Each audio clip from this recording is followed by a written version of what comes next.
Peel Police chief met with police officer in Sri Lanka convicted of torture. Durham cops chased a suspect onto the 401 driving the wrong way, killing the driver and a family in the ensuing pileup.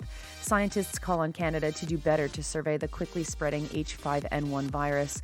The Trans Mountain Pipeline goes online today, signaling Canada's not giving a rat's ass about our collective survival, and students arrested en masse at Columbia University last night.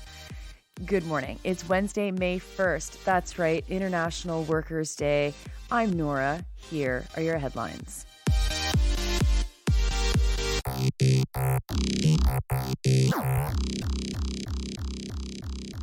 First to Peel Region, where people are demanding accountability from the chief of police after a meeting he had in Sri Lanka. Nissan Duraiappah posed in his uniform with several high-ranking police officials in Colombo, including Deshabandhu Tennakoon. Tennakoon has recently been found guilty of being witness to torture. He was ordered to pay compensation for having, quote, taken part in mercilessly beating a man, unquote, reports Turia Isri with Global News. The beating wasn't just a beating, but also included various acts of torture over the course of more than 24 hours. And Tennakoon was present for it. The meeting between Tennakoon and Duraiappah was made known to the RCMP and Global Affairs Canada before it happened on December 29, 2023. Tamil activists immediately called Duraiappah out for meeting with a man convicted of torture. Duraiappah has refused to comment for the story, instead saying that the trip was personal. Just a vacation to chill with a cop who's been convicted of torture. Who hasn't chosen that as a vacation activity before, right? While he was on vacation to Sri Lanka with his family, the article doesn't attempt to answer why he was vacationing with his full police uniform. Peel Police insisted that there was no formal cooperation relationship with the Sri Lanka police, a force that has been widely criticized for its abusive tactics. Next, we'll stay with policing and in Ontario for a story from Bowmanville in the east end of the Greater Toronto Area. Joshua Freeman from CTV News is reporting that 4 people are dead after a police chase ended on Highway 401, going in the wrong direction, causing a pileup. The chase started at a liquor store. An off-duty cop, not minding his own business, called in a robbery at an LCBO. Police responded by, quote, pursuing the suspect vehicle, unquote, following the van while it was driving, quote unquote, erratically. These are all comments from the SIU spokesperson, Monica Hudon. Quote unquote, eventually, writes Freeman, the van ended up on an off-ramp. There's no indication of why police didn't stop and just try to track the guy down with his plates later on. In about 20 minutes from the LCBO until they were on the 401, the police chased a car onto a highway going the wrong direction, and the obvious result was that carnage was going to happen on the highway. The driver who was in the chase was killed, and so too were a family, 2 grandparents, and their infant grandchild. The Durham Regional Police Service said that they are cooperating with the investigation. Chasing a car onto the highway, chasing a cyclist into a river, both resulting in someone's death over what are really minor legal issues. Canadian cops in every part of this country are out of control, and it doesn't seem like a single politician is interested in reining them in. Next to pandemic news. No, not COVID, the new emerging pandemic of H5N1. CBC's Lauren Pelly is reporting that a, quote, dangerous strain of bird flu, unquote, is spreading across U.S. states. It's been found in 34 herds in 9 states across the United States, though it has been found to be mild in cows. In other animals, though, the death rate is as high as 50%, though much more information and research is needed to confirm that rate. Canadian scientists are decrying Canada's lack of surveillance of this virus. The Canadian Food Inspection Agency hasn't found any H5N1 in livestock in Canada, but it has, quote-unquote, impacted some 11 million birds being raised for meat. Pelly doesn't tell us what the word impacted means, and instead just links to a CFIA website that uses the same word with no explanation.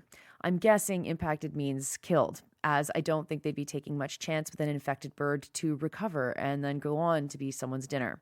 But I didn't do the original reporting on this, so hey, what do I know?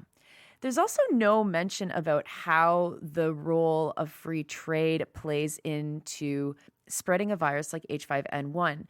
It's not in our food system yet because the milk industry is quite highly controlled in Canada. But if it were as integrated with the United States as so many politicians want it to be, we'd probably see it much harder to stop the flow of milk that is contaminated with H5N1 through our system of free trade. Pelly doesn't mention this angle at all, and it's something that I'm looking for in a lot of the reporting related to this rising virus. The U.S. Food and Drug Administration has found components of H5N1 in milk, but testing has shown that pasteurization renders the virus neutral. There is also a safety net to look for this virus. Hospitals in Canada test for people for the kind of flu that they come to hospital with. Alison McGeer, an infectious disease doctor, said that if a strain of the flu is unknown, labs are capable of figuring out if the strain might be H5N1. So while we do have systems in place to make sure that anyone who ends up in hospital with the flu is tested to see what kind of strain they have, it does require that someone is sick enough and lucky enough to be seen at a hospital. Next to news from Isabel Stagg with the trade news outlet World Pipelines. Just in time to celebrate May Day, the Trans Mountain Pipeline will be in partial operation for the first time. The pipeline was 4 times more expensive than it was supposed to be, and it's many years late. All in, the pipeline cost us $34 billion. They are hoping to get the more than 300,000 barrels per day from Alberta to the Westridge Marine Terminal in the Port of Vancouver through the expansion of the Trans Mountain Pipeline. From there, it will be shipped to Chinese and Californian refiners, say industry analysts. The voyage by sea to California takes 2 to 4 days, but to China it takes 18 days, and the cost of doing so will make oil from the TMX a harder sell on the Chinese market. Canada has said that it will need to increase tolls that companies must pay to use the pipeline to recover some of the cost overruns, something that many companies are disputing. The tolls will play a role in determining the cost of the pipeline when Canada eventually and finally sells it. In case you're curious, the operations from TMX will funnel $2.8 billion into Canada through taxes. But not in a single year. That $2.8 billion will be spread over 20 years. On Twitter, Seth Klein quoted Dogwood saying this, quote, "One silver lining, refineries in Asia are losing interest in heavy oil sands crude. If West Coast states like Washington and California can be weaned off bitumen, it'll limit the number of loaded tankers sailing the Salish Sea." Unquote. The TMX pipeline was the most expensive infrastructure project in Canada's history. Yes, folks, the most expensive. And finally, the Associated Press is reporting that police are going into Columbia University to confront protesters on campus who are calling for an end to genocide in Gaza. Scenes were pretty horrific last night, shared all over social media, of police entering buildings and marching through the streets, rounding up protesters. Late last night, the NYPD was green-lighted by campus officials to enter the campus. Cops went to Hamilton Hall, where one occupation is set up. The Associated Press says that looming commencement ceremonies are, quote, putting added pressure on schools to clear the protesters, unquote, which is a weird thing to claim, that it's the commencement ceremonies that are putting pressure on anything. No offense to grads, but these things are easily canceled and you will miss literally nothing.